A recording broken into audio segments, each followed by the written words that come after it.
전염력이 강한 아프리카 돼지열병이 중국, 베트남을 거쳐 북한까지 확산되며 효과적인 차단을 위해 농축산업계에서 일하는 불법 체류자의 실태 파악이 시급하다는 의견이 나오고 있습니다. 아시아발전재단과 이화여대 다문화연구소가 서로의 문화를 존중하고 공존해 나가자는 상호 문화주의를 주제로 한 토론회를 개최했습니다. 다문화 사회를 배경으로 구성한 연극 거리의 사자가 마포 아트센터에서 열렸습니다. 한국언론진흥재단과 서울시 건강가정지원센터가 함께 5월에서 11월 총 18개 스마트 미디어 교육과정을 개설해 운영하고 있습니다.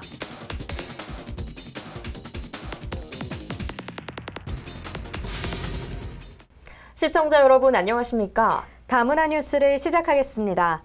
아프리카 돼지열병이 중국과 베트남을 거쳐 북한까지 확산된 가운데 정부가 돼지열병의 전염을 막기 위해서 최고 수준의 방역을 실시하고 있습니다. 그러나 돼지열병이 해외에서 유입될 수 있는 가능성도 있는 만큼 축산농가에서 일하는 불법 체류자에 대한 실태조사도 필요하다고 하는데요. 자세한 소식 알아봤습니다. 아프리카 돼지열병은 돼지 사이에 전염이 되고 이주인의 치사율이 100%입니다. 더욱이 백신이나 치료제도 없어 현재 아프리카 돼지열병의 확산을 막을 수 있는 방법은 도살 처분밖에 없습니다. 사람에게 전염된 사례는 발견되지 않았지만 돼지에게는 치명적인 병인 셈입니다. 이에 북한과의 접경 지역에 있는 강원도는 도내 양돈 농가 82곳에서 287명의 외국인 근로자를 고용하고 있는 것으로 파악하고 있습니다. 일부 지자체에서는 아프리카 돼지열병에 대한 주의사항 등이 담긴 홍보자료를 각 나라별 언어로 제작해 외국인 체류자에게 배포했습니다. 다수국적의 외국인 근로자분들이 상당수 차지하고 있는 실정입니다. 중국, 베트남, 몽골, 캄보디아에서 오신 외국인 근로자분들은 특히 이제 관심을 좀 많이 가지고 귀국하고 이제 5일간은 농장 출입을 절대로 좀 금지해야 되겠고요. 특히 바이러스가 성행하고 있는 중국과 베트남 출신 등 근로자에 대해서는 모국 방문 자제 협조를 구했습니다. 하지만 신고를 하지 않은 불법 체류자의 고용 여부는 파악이 되지 않고 있어 이들에 대한 관리가 농장주 위주로 이뤄지고 있는 상황입니다. 축산 쪽은 그나마 방역교육 같은 거는 그런 거는 그 농장주들이 이미 아프리카 돼지열병에 대해서 다들 잘 인식하고 있기 때문에 그런 부분은 뭐 불법 체류자라고 해서 그분들이 뭐 교육도 안 받고 뭐 이것도 아니고 그런 건 없어요. 단지 몸만 바깥에 나올 수 없던 이제 불법 체류된 그런 분들은 시에서 파견하는 외국인 노동자 대신 불법 체류자를 농가에서 고용하고 이를 신고하지 않는 이유에는 경제적인 이유가 가장 컸습니다. 그런 분들한테 하는 건 조금 저렴하게 올 수가 있어요. 근데 그런 걸 못 믿는 거야. 그러니까 불법 체류자 이런 거를 못 믿으니까 이제 좀 어려움이 있죠. 내중에 문제가 생기면 다 농가에서 닥치니까 그런 게 있고 시에서 해주는 거 기관에서 하는 거기 때문에 이제 그런 거는 우리가 믿을 수 있잖아요.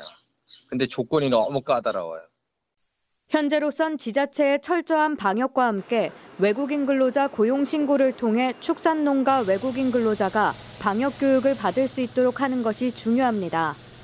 양돈 농가는 축사 내외 소독 실시, 농장 출입 차량과 출입자에 대한 통제, 야생 멧돼지와 접촉 금지 등 차단 방역을 철저히 이행하여 주시기 바랍니다. 셋째, 중국 등 아프리카 돼지열병 발생국에 대한 여행을 자제해서 하여 주시고 지난 8일 철원을 방문한 이낙연 총리는 아프리카 돼지열병의 완벽한 차단을 위해 접경 지역을 비롯한 전국의 멧돼지 개체수를 최소화하겠다고 말했습니다.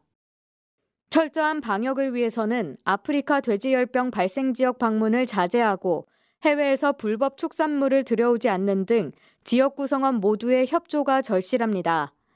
다문화 뉴스 최미연입니다. 한국 사회가 빠르게 다문화 사회로 옮겨가면서 다양한 문화 집단이 공존하게 됐습니다. 다름에 대한 존중과 문화적 포용력이 필요한 시점인데요. 이런 상호 문화주의를 다룬 토론회가 개최됐습니다. 조현정 기자입니다. 아시아발전재단과 이화여자대학교 다문화연구소가 공동 주최한 2019 다문화사회 한국과 아시아 대토론회가 지난 12일 열렸습니다. 다문화사회 한국과 상호문화주의를 주제로 열린 이번 토론회는 다문화의 현실을 이해하고 앞으로의 과제를 탐색하는 과정에서 각 분야 전문가들의 의견을 나누고자 마련됐습니다. 그들이 우리 사회에 들어와서 우리 문화에 통합되고 합쳐질 것만을 요구할 것이 아니라 그들의 문화를 그들의 문화로 이해해주고 우리가 그들의 문화와 다르지만 우리가 같이 할 수 있다는 쪽으로 이제는 관심과 정책의 방향을 바꿔야 되지 않을까 생각합니다. 다름과 차이라고 하는 것이 차별의 대상이 아니라 우리와 함께 안고 걸어가야 할 우리의 아주 소중한 이웃이다라는 생각들이 이번 토론을 통해서 확산되기를 기대합니다. 이날 토론회에는 이화여대 다문화연구소 장한업 소장이 발제를 맡았으며 유네스코 아시아태평양 국제이해교육원 정우탁 전 원장을 비롯한 다문화 관련 전문가 4명이 참여해 각 주제를 발표하는 시간을 가졌습니다. 그런데 세계 시민이 되기 전에 민주 시민이 먼저 되어야 합니다. 민주 시민이 되려면 뭘 해야 되느냐? 국민에서 탈피를 해야 합니다. 이런 것들을 조금 정리를 하고 우리 다문화 사회를 이해하고 그리고 뭔가 우리를 위해서 노력을 하려고 해야 되겠지요. 선의만으로는 부족하다. 행동이 필요하다.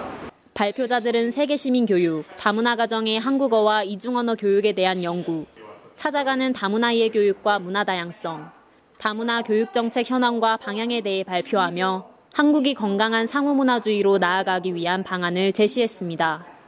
그런 이주뿐만 아니라 대부분 또 우리 한국인 남편이나 시부모님이나 그다음에 이주 지역 주민들과 교사 학생들을 그런 교육을 시켰으면 하는 바람이고요. 도움 차원을 넘어 이제는 우리 같은 공동체를 한 구성원으로 바라보시는 그런 또 더 현실적인 그런 정책 요구되는 것입니다. 이번 토론회를 통해 우리 사회가 상호문화 존중에 대한 인식을 넓히고 건강한 다문화 사회로 나아가는 계기가 됐길 기대합니다. 다문화 뉴스 조현정입니다. 인간의 삶의 이면에 숨겨진 아픔과 고통, 불편한 진실을 표현한 연극 거리의 사자가 마포 아트센터에서 열렸습니다. 캐나다의 다문화 사회를 배경으로 한 연극인데요. 김종현 PD가 현장을 다녀왔습니다. 17년 전 살해당한 소녀 이조벨이 어둠 속에서 길을 헤매고 다닙니다. 현재 유령의 상태지만 자신이 죽은지도 모른 채 집을 찾아가는 중 여러 사람들을 만나며 정체성을 구축해 나가는 이야기가 펼쳐집니다. 다문화 사회 배경인 거리의 사자는 2009년에 첫 공연을 시작해 10년이 지난 2019년을 맞아 재공연이 되었으며 인간의 삶과 죽음을 표현하여 단절된 관계와 다양성을 포용하지 못한 사회를 비판했습니다. 저도 이 연극을 보면서 나도 누군가를 용서하고 배려할 수 있겠구나 하는 생각이 들게 만드는 그런 연극이었거든요. 그래서 관객분들이 연극을 보면서 미워하지 않고 그 사람의 심정을 이해하고 또 용서하고 배려할 수 있는 그런 메시지가 잘 전달되었으면 좋겠습니다. 이조벨이 만나는 사람들은 겉으로는 평범해 보이지만 유색인종, 이민자, 장애인 등 소외된 사람들이며 연극에서는 우리 사회 속에서 이들을 향한 인식을 사실감 있도록 표현했습니다. 여러 사람들을 만나면서 어떤 정신적인 성장을 한다라고 저는 생각을 해요. 살아나가길 바란다 라는 메시지를 마지막에 드리는데 이제 그런 과정을 보여주는 그게 전체적인 드라마를 끌어가는 역할이 아닌가. 그래서 그 역할이 그런 메시지를 주는 게 아닌가 싶습니다. 기억은 스스로 의지를 가지고 있는 것 같다고. 내가 그것을 없애기 위해 노력을 하지만 어쩔 수 없는 거라는 게 있는 것 같아요. 살면서 되게 안 좋은 기억도 있고 안 좋은 순간도 있고 그거를 이겨내고 노력하는 게 쉽지는 않지만 그래도 우린 살아야 하기에. 연극은 우리의 삶 속에서 차별적 시선을 느낄 때 슬픔과 분노하는 감정을 갖게 되지만 오히려 용서를 통해서 개선이 가능하다는 메시지를 던졌습니다. 마지막에 이조벨이라는 인물이 어려운 상황 속에서도 우리 모두에게 살아가길 원한다, 잘 살아나가길 원한다라고 하는 게 참 마음에 와닿았던 것 같습니다. 시대가 바뀌어서 다문화도 되게 받아들일 거라고 생각을 했거든요. 근데 실상은 그렇지가 않더라고요. 학교에서나 뭐 다른 집단 가보면은 다문화 아이들이 너무 소외된 걸 많이 느꼈는데 이 연극으로 인해서 좀 많이 좀 변화가 왔으면 좋겠습니다. 거리의 사자 연극은 오는 22일까지 마포 아트센터에서 진행되며 다문화 사회 속에서 암암리에 일어나는 소외된 사람들에 대한 포용하는 인식이 마련되길 기대해봅니다. 다문화 뉴스 김종현입니다. 요즘 학부모들의 가장 큰 고민 중 하나가 바로 자녀들의 스마트폰 사용 문제인데요. 이에 한국언론진흥재단과 서울시 건강가정지원센터는 미디어 교육 과정을 개설했습니다. 최미연 아나운서가 취재했습니다. 한국언론진흥재단은 서울시 건강가정지원센터와 함께 5월에서 11월까지 9개 자치구 건강가정 다문화가족지원센터에서 총 18개 미디어 교육 과정을 개설해 운영하고 있습니다. 어떠한 식의 미디어 이용, 그리고 어떠한 식의 미디어 혹은 뉴스, 가짜뉴스, 그리고 허위 정보에 대한 판별력이 있어야 되는가 하는 것들을 어떻게 보면 언론 지능보다 이제 이런 부분도 저희는 중요하다 생각을 했고 거기에 이제 초점을 맞추고 있습니다. 학부모뿐만 아니고 이제 다문화면 전체 가정으로 이제 확장이 된 겁니다.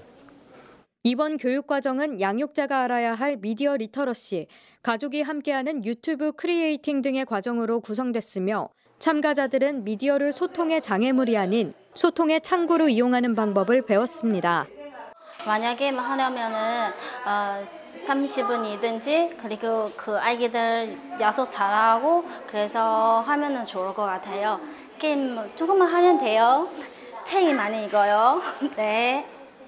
지난 12일 도봉구 다문화가족지원센터에서 진행된 양육자가 직접 만드는 우리 아이 성장 영상 과정에서는 다문화 가족이 참가해 자녀의 성장 모습을 담은 영상을 제작하는 방법을 익혔습니다. 이 프로그램을 통해서 사진 찍는 방법을 오랫동안에 화목한 가족을 볼 수 있게 이렇게 배우는 시간을 가졌습니다. 직접 촬영한 자녀의 영상을 스마트폰으로 편집하며 다문화 가정 학부모들은 미디어 사용에 대한 이해를 높이고 가족의 소중한 추억을 영상으로 다듬어 기록했습니다. 잘 몰랐었는데 해보니까 재밌어요. 세나야, 엄마가 영상을 예쁘게 만들어서 나중에 보여줄게. 다문화 가족 등 양육자를 대상으로 한 미디어 교육의 일정은 서울시 다문화가족지원센터 홈페이지에서 확인할 수 있으며 미디어의 올바른 사용을 배우는 이번 교육을 통해 가족애가 돈독해지는 시간이 됐길 바랍니다. 다문화 뉴스 최미연입니다. 다음은 단신입니다. 사단법인 한국다문화센터에서 지난 10일 재미있는 다문화 이야기를 주제로 인문학 강의를 진행했습니다. 이날 한국다문화센터 김성회 대표는 다문화에 관한 역사적 배경을 설명하고 다문화를 바라보는 올바른 시각을 제시했습니다. 또한 다문화 인식 개선과 다문화 정책 수립을 위해서는 다문화에 관한 복합적이고 체계적인 이해가 필요하다고 강조했습니다. 국립국어원이 다문화 가정과 학생을 위한 한국어 교재 개정판 다문화 가정과 함께하는 즐거운 한국어를 출간했다고 지난 7일 밝혔습니다. 이번 개정판은 학습 대상자를 여성 결혼 이민자에서 다문화 가정 남녀 성인 구성원으로 넓히고 이들이 한국 사회 구성원으로서 진취적인 삶을 영위하는 모습과 양성평등 가치관이 적극적으로 반영된 내용을 담았습니다. 또한 한국어 의사소통 능력이 부족한 학령기 학생을 대상으로 한 초등학생을 위한 표준 한국어 2종 11권, 중고등학생을 위한 표준 한국어 2종 6권을 출판했습니다. 서울출입국 외국인청 사회통합협의회가 지난 6일 이민자 가정 140명과 함께 법무부 대전 솔로몬 로파크를 방문했습니다. 이번 문화체험은 이민자들의 법에 대한 관심을 고취시키기 위한 목적으로 마련됐습니다.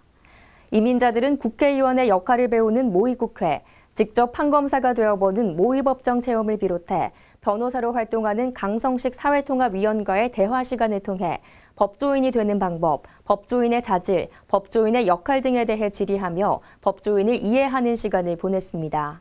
이번 활동을 통해 이민자들이 법이 어려운 것이 아니라는 인식을 갖는 시간이 됐습니다.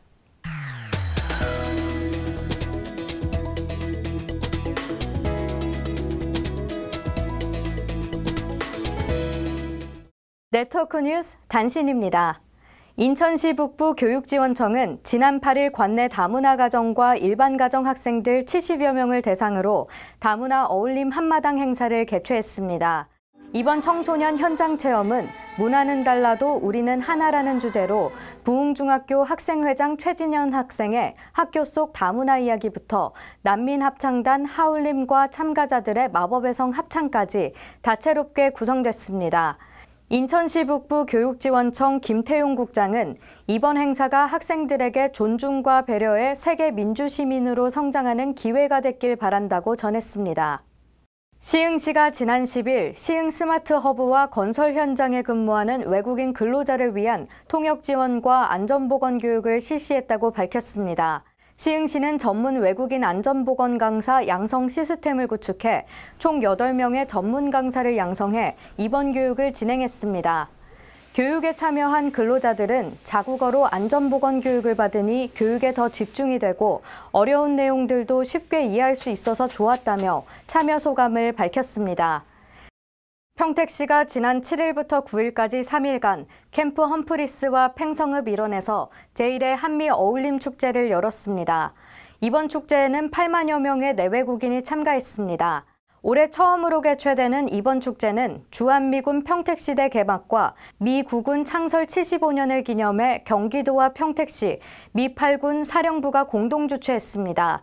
행사장을 찾은 한 시민은 미군과 외국인들의 인파 속에 마치 미국에 온 것 같은 이국적인 느낌을 받는 색다른 경험을 했다고 소감을 밝혔습니다. 안산시는 안산시 행복예절관 주관으로 지난 8일 다문화 청소년 20명이 참석한 가운데 전통 성년례를 개최했습니다. 성년례는 관혼상제의 첫 번째 의례로 성년자들이 성년이 됐음을 축하하고 성년자로서 마음가짐과 책임감을 일깨워 건강한 사회 구성원으로 성장시키고자 하는 의미가 담겨 있습니다. 성년례에 참가한 청소년들은 관을 쓰고 비녀를 꼽고 옷을 바꾸어 입으며 어른과 동일한 복식을 갖추는 의식 절차를 진행했습니다. 윤하섭 안산시장은 성년의식을 거행하고 모든 성년자와 가족들에게 축하와 덕담을 전했습니다. 충청남도가 지난 8일 2019 충남 다가족 다문화 페스티벌을 개최했습니다. 함께하는 가족 더 행복한 충남을 주제로 열린 이번 페스티벌은 도내 다문화 가족과 외국인 근로자 등 3천여 명이 참가했습니다. 행사에는 외국인 주민 사회통합과 건강가정 문화 확산에 기여한 유공자 표창과 함께 합창 퍼포먼스, 세계일상 페스티벌 등 다양한 공연이 이뤄졌습니다. 양승조 충남도지사는 현 시대에 서로 소통하고 존중하며 이해를 바탕으로 함께 나누는 문화가 정착돼야 한다며 다양한 사람과 문화와 삶이 어우러지는 행복한 충남도를 만드는 데 모두 힘을 모아달라고 전했습니다.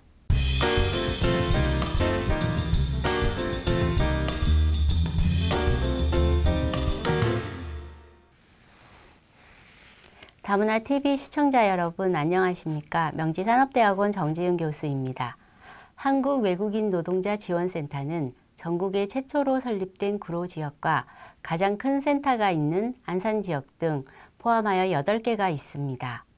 서울 경기 지역 문화적 차이와 언어소통의 한계 등으로 어려움을 겪고 있는 외국인 노동자와 고용사업지에 대한 고충상담, 통역서비스, 생활법률, 한국어, 한국문화교육 등 종합적인 체류지원 서비스 제공을 통하여 내 외국인 간 상생하는 고용허가 제도의 안정적 정착과 발전에 기여하고 있습니다. 구로 지역은 다문화 가정이 한국 사회에 조화롭게 어울릴 수 있도록 지원하고 돕고 다양한 문화적 배경과 이중언어 능력의 강점을 살려 미래의 글로벌 리더로 성장할 수 있도록 지도하고 인성의 통합적 성장을 이루어 꿈과 희망을 배워갈 수 있도록 지도하는 지구촌 지역아동센터라는 기관이 함께하고 있습니다. 다문화 가정과 외국인 가정, 중도 입국 가정의 7개국 35명의 다문화 아동이 있습니다. 한국 외국인 노동자 지원센터에서 강당과 한국어 교실을 지원받고 있습니다. 보호, 교육, 문화, 정서, 자원연계 사업 지원이 이루어지고 있습니다. 2019년 5월 14일 명지대학교 산업대학원 국제교류경영학 전공에서는 탐방교육이 이루어졌습니다. 두 기관의 담당 업무에 근무하는 관련 직업군의 직원분들을 통해 소개받고 시설을 견학하고 질의응답으로 발전 방안에 대한 토론을 하고 사업 향상을 위한 자문도 이루어졌습니다. 중앙부처와 지방자치단체 간의 협업을 위한 소통이 이루어진과 마찬가지로 필요 조건을 갖춘 두 기관의 역할이 외국인 노동자와 다문화 아동 사이에 효과적인 지원 사업들로 이어지길 기대해 봅니다.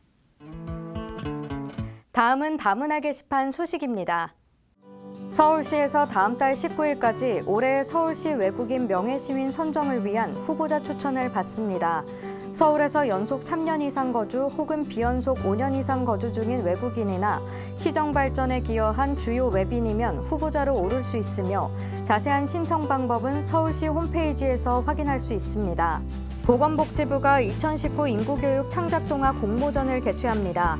공모전은 결혼, 출산과 가족 생활에 대한 합리적 가치관을 주제로 하며 우수작은 동화책으로 출간돼 전국 도서관과 학교 3,000곳에 배포됩니다. 북한이 내년 평양에서 열리는 마라톤 대회 일정을 확정하고 외국인 참가자를 모집합니다. 마라톤은 2020년 4월 12일이며 수백 명의 현지인과 평양 거리를 달리게 됩니다. 또한 중국 베이징에 기반을 둔 북한 전문 여행사 고려투어가 참가자 모집을 독점 중개해 문의는 고려투어 홈페이지에서 하시면 됩니다. 여름 휴가철을 앞두고 있습니다. 하지만 일이나 학업 때문에 휴가 일정을 짜기조차 힘든 분들도 많으실 텐데요. 여행을 계획하기는 부담스러운 분들을 위해 문화체육관광부에서는 매월 마지막 주 수요일을 문화의 날로 지정해 연극, 전시, 관람 등의 혜택을 제공하고 있습니다. 문화의 날에 잠깐의 여유를 찾아보시는 것도 좋겠습니다. 다문화 뉴스 여기서 마치겠습니다. 시청해주신 여러분 고맙습니다.